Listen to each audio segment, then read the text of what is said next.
If you're having problems with the material packing in the manifold, the first item to check is the material. Make sure the material is being properly mixed before it is introduced into the machine.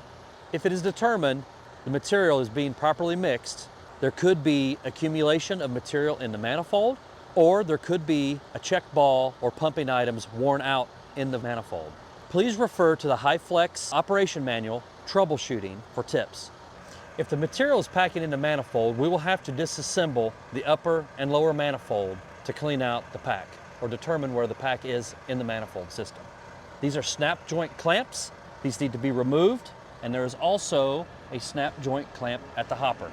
If the hopper is full of material, the outlet will have to be blocked to keep the material in the hopper, or you can run the material down in the hopper to keep from excess spillage. I will now disassemble the manifold, starting with the upper manifold first, and then move to the lower manifold. Once the manifold is disassembled, we will look for dried material, material blockage, and worn components.